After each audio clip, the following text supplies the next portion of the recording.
She just exists here, my daughter-in-law said, her voice light, almost amused, as if she were commenting on the weather instead of the woman who had just spent 6 hours cooking the meal in front of her. And for a moment, no one spoke. The clink of silverware against porcelain plates filled the silence while I sat there at the head of the table I had set myself, staring at the steam rising from the mashed potatoes I had made the way my son used to love when he was 10, extra butter, a little more salt. I remembered that. Even now, even after everything, I remembered. I smiled then, not because it was funny, but because I didn't trust my voice to do anything else. I passed the gravy to my right like I had done every Thanksgiving for the past 35 years, my hands steady, my movements precise. No one reached for it right away. They were busy talking about a ski trip I hadn't been told about, a place in Colorado, 5 bedrooms, lake view, booked for Christmas. I listened, nodding. At the right moments, though no one was looking at me. Not really. My son Daniel laughed at something Emily said, his head tilted toward her, his eyes warm in a way I hadn't seen directed at me in years. I tried to remember the last time he had asked me how I was doing and came up empty. The table looked beautiful. I had made sure of that. The good china, the linen napkins, the candles I lit just before they arrived. Everything in its place, everything exactly the way it had always been, only. This time it felt different, like I was a guest in my own home, like I had somehow stepped out of the picture without realizing it. I took a sip of water and noticed my reflection trembling slightly in the glass. 71 years old, and still trying to earn a seat at my own table.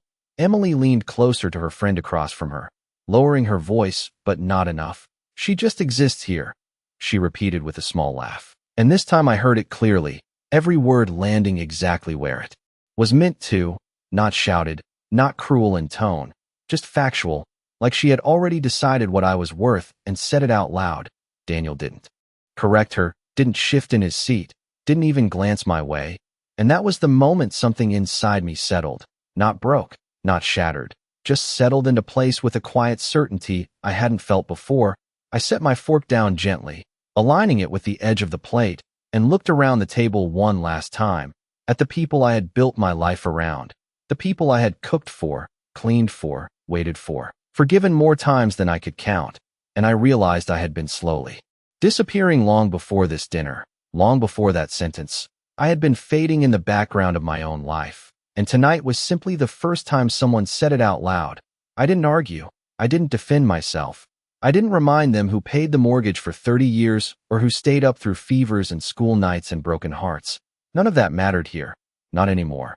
I reached for my napkin, folded it carefully, and placed it beside my plate, the same way I always did when dinner was over, except this time, I knew something else was ending too.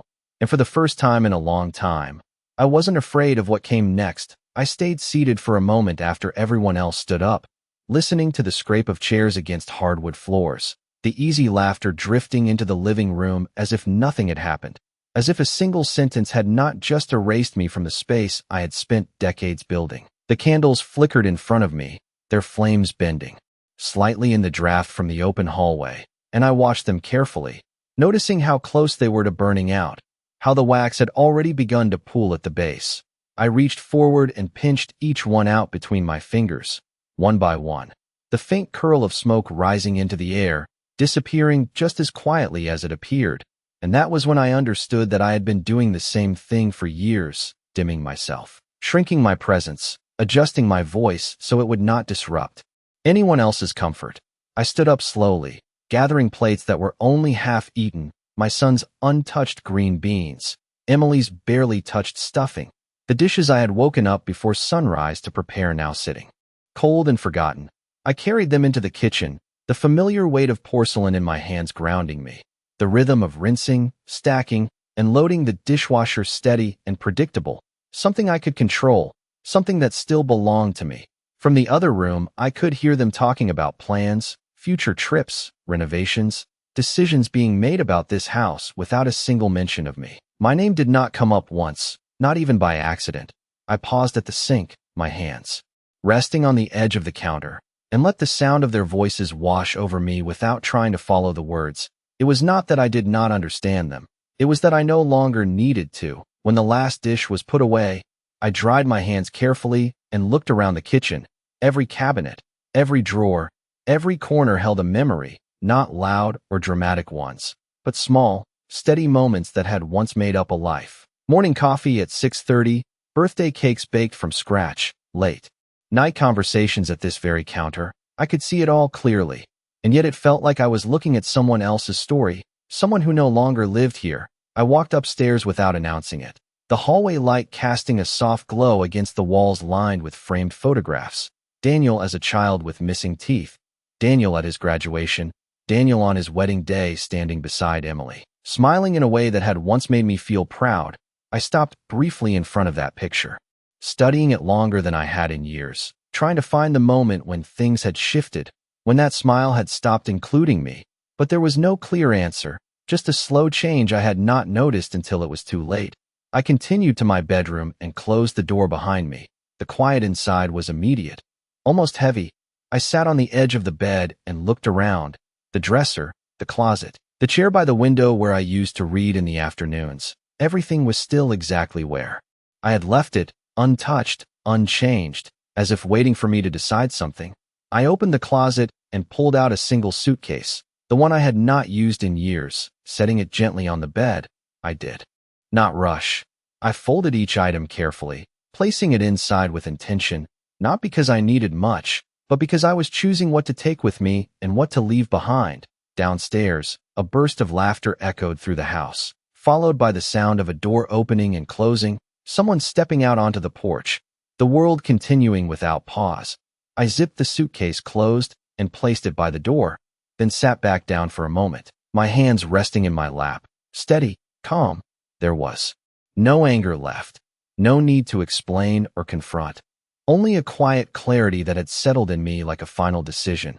I stood up, turned off the light, and opened the bedroom door, stepping into the hallway one last time, not as someone who belonged here, but as someone who finally understood that she never had to stay. The house was quieter than I expected when I reached the front door, as if the walls themselves had already accepted that I was leaving. I stood there for a moment with my hand resting on the handle, listening to the faint hum of conversation still coming from the living room. The same voices that had filled this place for years, now sounding distant, almost unfamiliar. I did not turn back. I did not say goodbye, because there was nothing left to explain. I opened the door slowly, the cool evening air brushing against my face, carrying with it the faint scent of fallen leaves and distant wood smoke. It was late November, the kind of night that felt both sharp and clear, the kind of night where everything seemed more honest. I stepped outside and closed the door behind me with a soft click, careful not to make a sound that would draw attention. My suitcase felt light in my hand, lighter than I expected for something that carried pieces of a lifetime. I walked down the front steps, each one steady, measured, not rushed, not hesitant, just deliberate. The porch light cast a warm glow behind me, stretching my shadow across the driveway, long and unfamiliar. I paused at the edge of it for just a second, not out of doubt, but out of awareness. This was the moment where everything shifted, not dramatically, not loudly, but completely.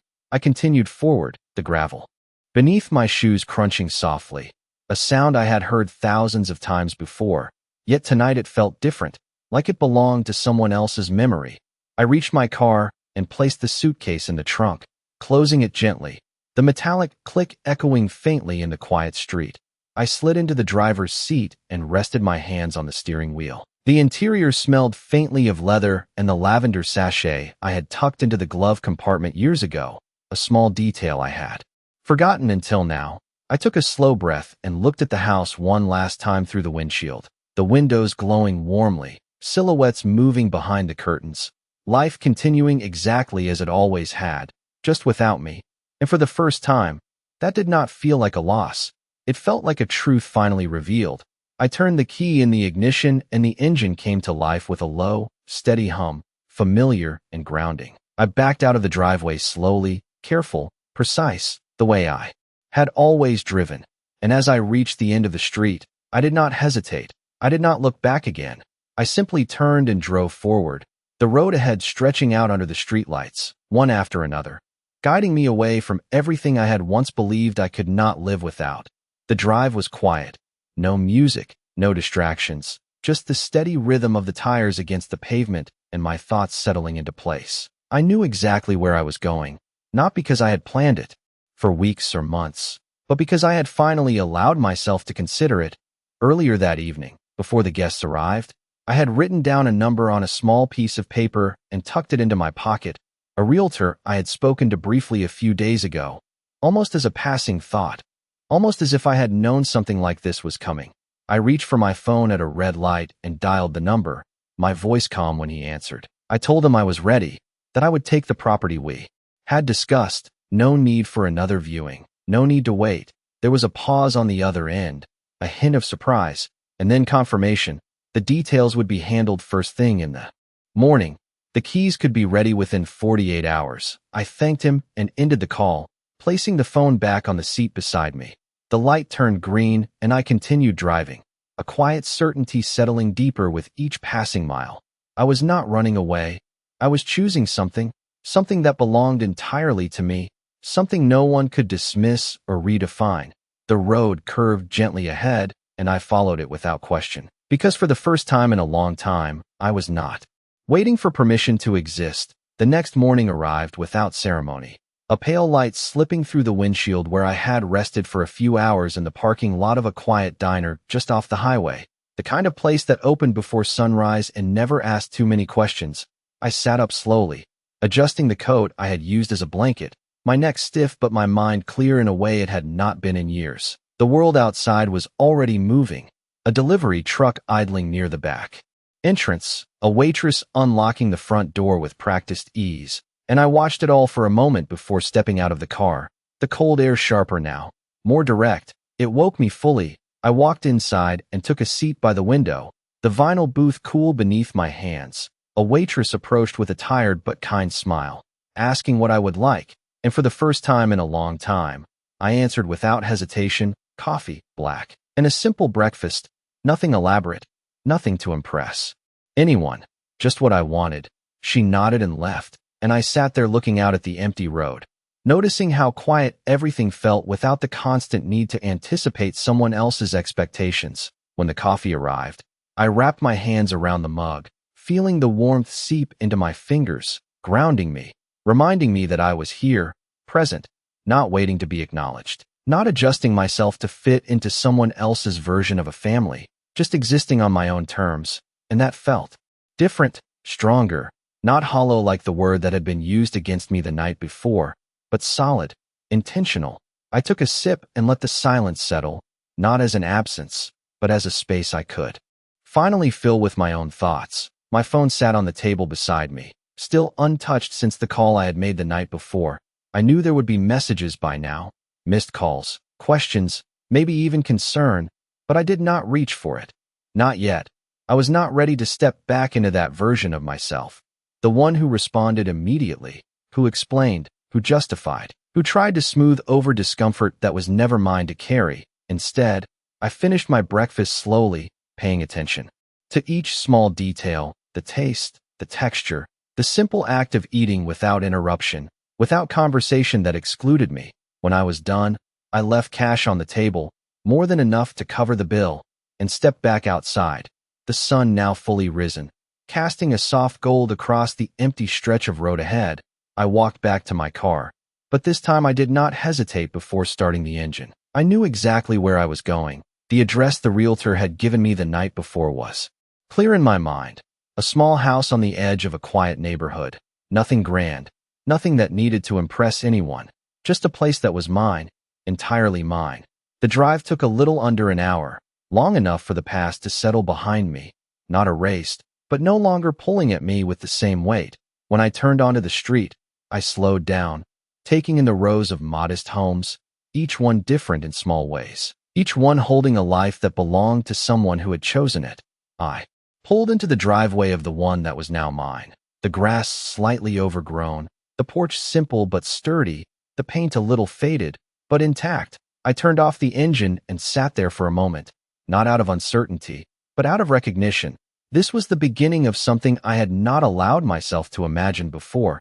I stepped out of the car and walked up to the front door. The realtor had left the key in a lockbox as promised. I entered the code, retrieved it, and held it in my hand for a second longer than necessary, feeling its weight. its significance. Then I unlocked the door and stepped inside. The air was still, untouched, the room's empty, waiting. Sunlight filtering through the windows and stretching across the bare floors. I walked slowly from one room to the next, not rushing, not evaluating, just observing, allowing myself to take it in. This space did not know me yet, and I did not need it to. It did not come with expectations or history or silent judgments. It was simply there, open, available, and for the first time in a very long time, I felt something shift again, not out of pain, but possibility. I set my suitcase down in the center of the living room and stood there, alone, but not lonely. And that difference was everything. I walked back to the front door and closed it gently behind me. The soft click echoing through the empty space like a quiet confirmation that this place was now mine, not in theory, not in someone else's name, but in a way that did not require permission or approval. I stood there for a moment, listening to the silence, noticing how different it felt from the silence I had known before. This was not the kind that followed after being ignored or spoken over. This was not the silence of being excluded. This was something else entirely, something steady, something that did not press against me or make me feel smaller. I moved slowly through the living room again, my footsteps soft against the bare floor, and for the first time, I allowed myself to imagine what it could become, not what it should look like for others, but what I wanted. A chair by the window where the light came in. Strongest, a small table for my morning coffee, shelves for the books I had not touched in years because there was always something else that needed to be done first. I opened the windows slightly, letting fresh air move through the rooms, carrying away the stillness that had settled there. And as the curtains shifted gently, I realized how long it had been since I had done something as simple as opening a window just because I wanted to, not because someone else needed it, not because it was expected, but because it felt right. I went back to my suitcase and unzipped it, taking out only a few things at first, placing them carefully on the floor, not rushing to unpack everything, not trying to recreate a life too quickly, just beginning, piece by piece. I set my coat over the back of a chair that did not yet exist in the room, but I imagined it there. I placed my small photo album on the windowsill, the one I had taken without thinking, the one that held memories I chose to keep, not because they defined me, but because they were part of where I had been. I sat down on the floor after a while, my back against the wall, looking out at the quiet street through the window. A car passed. Slowly, someone walking a dog, ordinary moments continuing as they always did. And for the first time, I did not feel like I was watching life from the outside. I was part of it again, in my own way, on my own terms. My phone vibrated beside me then, breaking the stillness.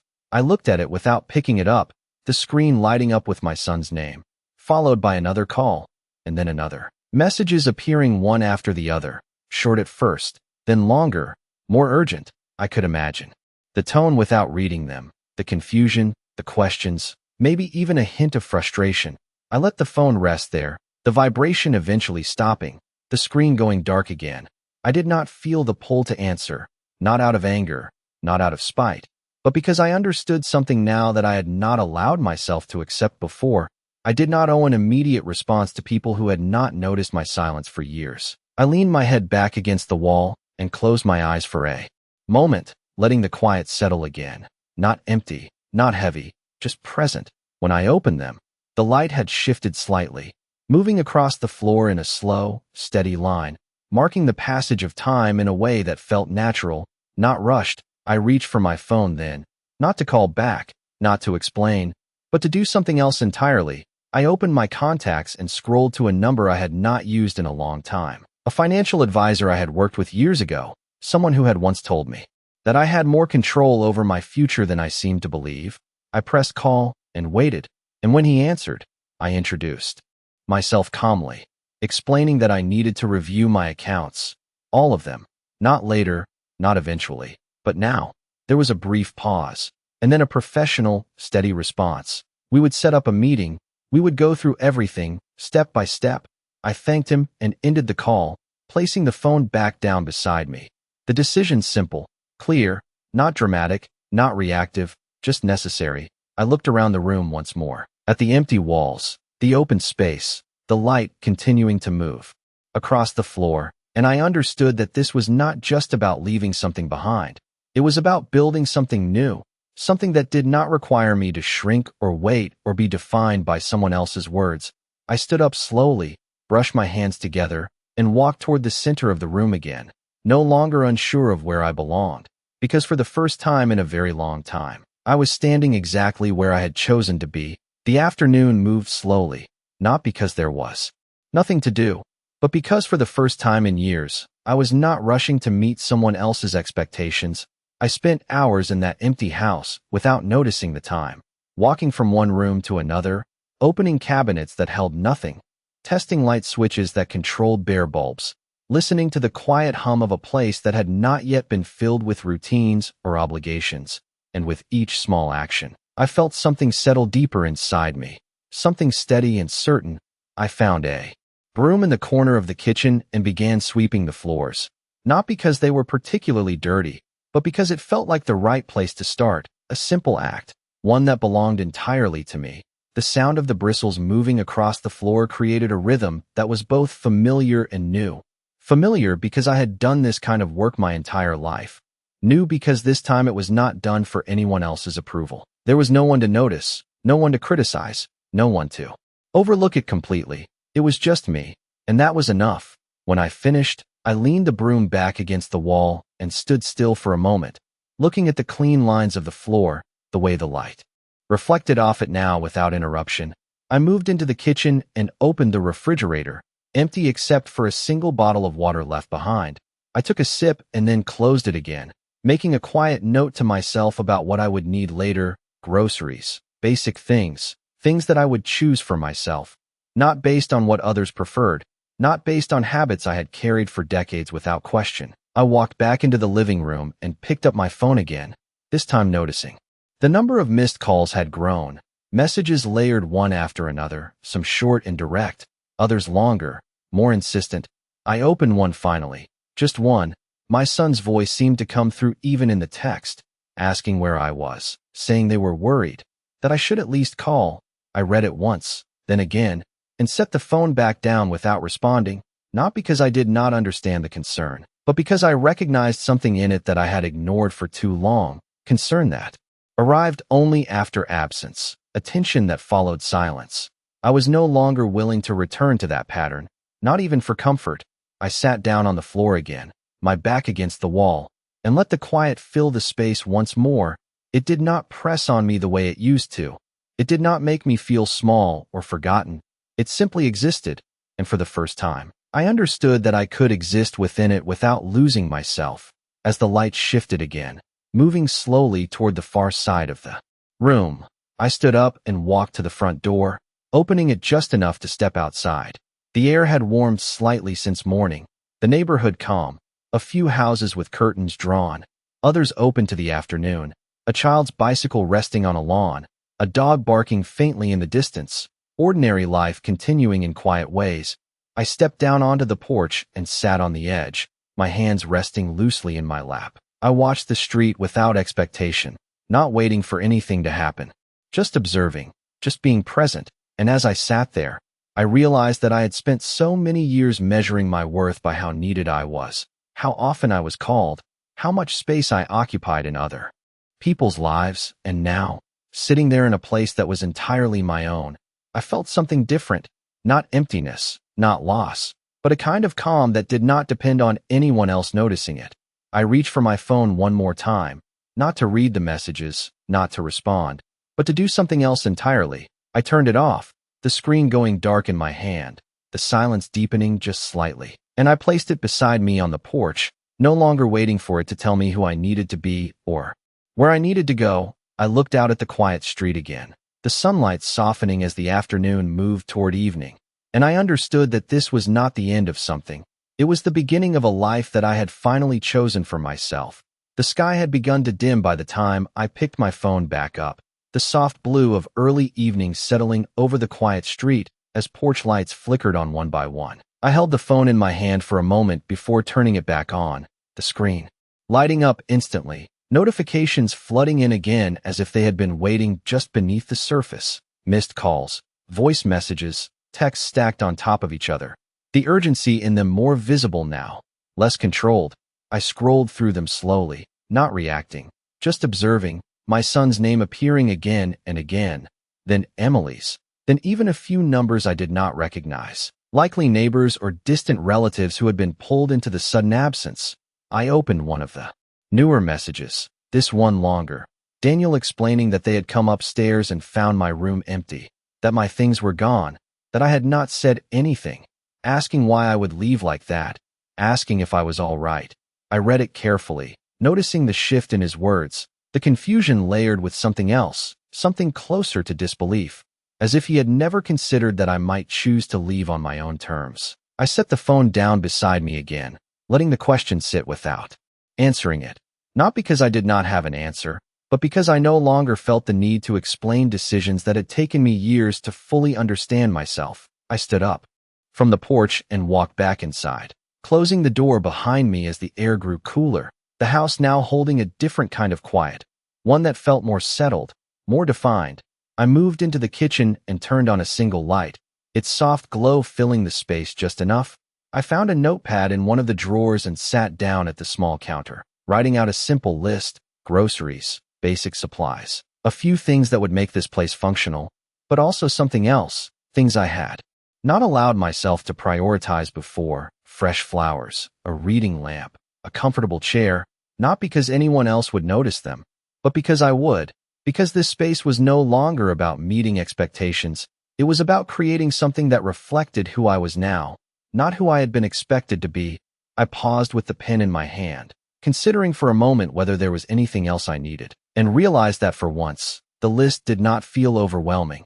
It felt manageable, intentional. I set the pen down and looked around the kitchen again, imagining it filled, not with noise or obligation, but with quiet routines that belonged entirely to me.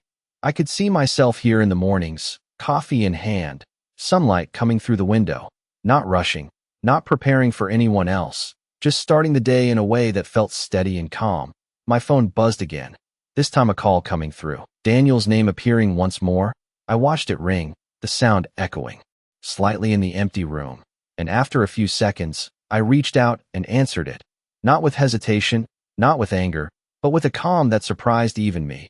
There was a brief pause on the other end, as if he had not expected me to pick up, and then his voice came through, strained, asking where I was, asking why I had left, asking if I was safe. I listened without interrupting, letting him finish, letting the questions settle in the space between us. And when I spoke, my voice was steady, clear. I told him I was fine, that I had found a place, that I was safe. There was another pause, longer this time, followed by a question that felt different from the others, quieter, almost uncertain, asking when I would be coming back. I looked around the room as he asked it, at the empty walls, the quiet space, the life I had just begun to build, and I realized that the answer was already clear. I told him I was not coming back, not in the way he meant, not to the life I had left behind. The silence on the other end deepened, and for a moment, neither of us spoke, not because there was nothing to say, but because everything that needed to be understood had already been said in that one sentence. I ended the call gently, placing the phone back on the counter, and stood there for a moment, not shaken, not uncertain, just aware that something had shifted permanently. I was no longer waiting to be included, no longer adjusting myself to fit into a space that had quietly pushed me out. I was standing in a place that was mine, making choices that belonged to me, and for the first time, I did not feel like I was leaving something behind. I felt like I had finally arrived somewhere, that I was meant to be. The house settled into the evening as I moved through it with quiet intention, turning on a lamp in the corner of the living room, its warm light soft against the walls, creating a space that felt lived in even before it truly was. I did not rush to fill every room. I did not feel the need to make it complete overnight. Instead, I let it remain open, unfinished, a reflection of where I was, still becoming, still deciding. I returned to the kitchen and poured myself a glass of water, the simple act grounding me again, reminding me that this was real, not a reaction, not a moment of impulse, but a choice that had been waiting beneath the surface for years. My phone remained on the counter, silent now after the call, and I noticed that the urgency that had filled it earlier had faded, replaced by stillness. As if even that connection had adjusted to the distance I had created. I did not reach for it again, not out of avoidance, but because I no longer needed it to define the pace of my life. I walked back into the living room and sat down on the floor, leaning against the wall, looking out at the window where the last light of day was fading into night, the street outside calm, a few distant headlights passing by, life continuing without interruption, and for the first time, I did not feel the need to be part of every moment happening somewhere else. I was present here, fully, without distraction, without the quiet pull of expectation. I let my thoughts move freely, not circling back to the dinner, not replaying the words that had once carried so much weight, but moving forward, considering what came next, not in terms of obligation, but possibility. I thought about the small things first, the grocery list I had started, the chair I would place by the window, the way I would arrange the kitchen so that it worked for me, not for a household that no longer existed. And then I thought about the larger things, the meeting with the financial advisor, the decisions that would follow, the way I would structure my days now that they were entirely my own. It was not overwhelming. It was not frightening. It was clear, step by step, something I could build without needing to justify it to anyone else. I stood up and walked through the house one more time before the night fully settled, turning off lights I did not need, leaving only the lamp in the living room on, a single source of warmth in an otherwise quiet space. I paused in the doorway of what would become my bedroom, looking at the empty walls, the bare floor, and I realized that I was not imagining what it had been before. I was imagining what it could be, a space that reflected who I was now, not who I had been expected to be for so long. I stepped inside and placed my suitcase in the corner, leaving it unopened for now. There was no urgency to unpack everything, no need to rush into filling every space. I would do it in time, at my own pace. I returned to the living room and sat down again, the quiet wrapping around me in a way that felt steady, not isolating, and as I leaned back against the wall, I allowed myself to fully acknowledge what had changed, not just the physical space, not just the address or the absence of familiar voices, but something deeper, something that could not be undone by a phone call or a conversation. I had stepped out of a role that had been slowly diminishing me, and in doing so, I had created space for something else to exist, something that did not rely on being seen or acknowledged by others to have value.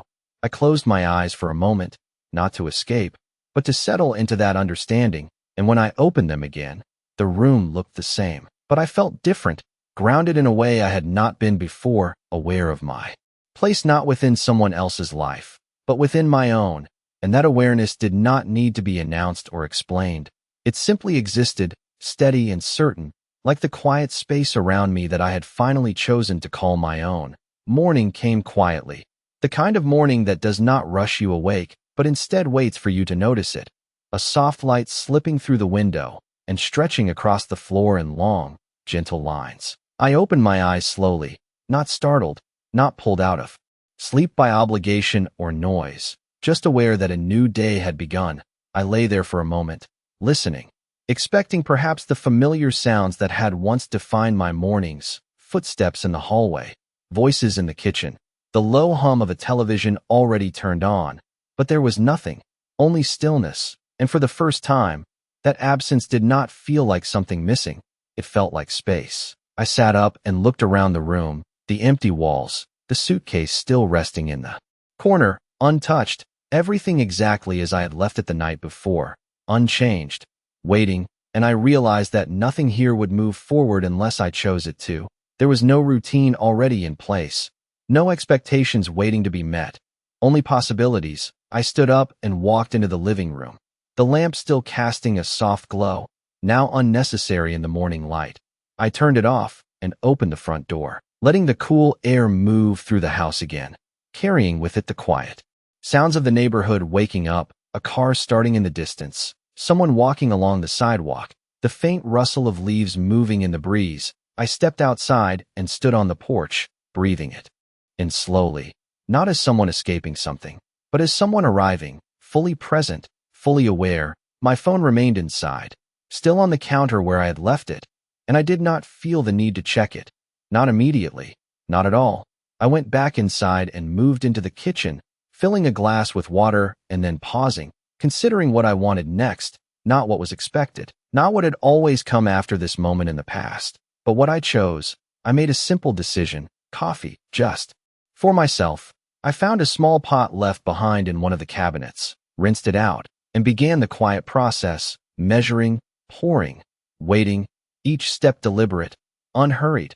And when the coffee was ready, I poured a cup and carried it to the living room. Sitting down on the floor near the window where the light was strongest, I took a sip and let the warmth settle, grounding me in this new space, in this new rhythm. And as I sat there, I allowed myself to think about what I would say if the phone rang again, not in preparation, not rehearsing, but simply understanding. The words formed easily now, not defensive, not emotional, just clear. I would not return to a place where my presence had been reduced to something incidental. I would not step back into a role that required me to disappear in order to maintain peace. I had already made that decision, not in anger, not in reaction, but in quiet certainty. I finished my coffee slowly and set the cup down beside me, the room still. Simple, still mostly empty, but no longer unfamiliar. It was beginning to take shape, not through decoration or furniture, but through choice, through presence, through the simple act of being here without needing to justify it. I stood up and walked to the center of the room, looking around once more, and I understood that this was not a temporary pause, not a moment of distance before returning to what had been. This was something else entirely, something permanent in a way that did not need to be declared. It simply existed, like the light moving across the floor, like the quiet that no longer felt heavy. I picked up my phone then, finally, and turned it over in my hand, the screen lighting up. Messages still there, waiting, but they did not hold the same weight anymore. I did not open them. I did not respond. Not yet, maybe not at all. Instead, I placed the phone back down and walked toward the window, standing there as the morning fully unfolded outside. And I said the words quietly, not for anyone else to hear, but for myself. I do not just exist here. And in that moment, I knew it was true. Not because someone else acknowledged it, but because I had finally chosen it for myself.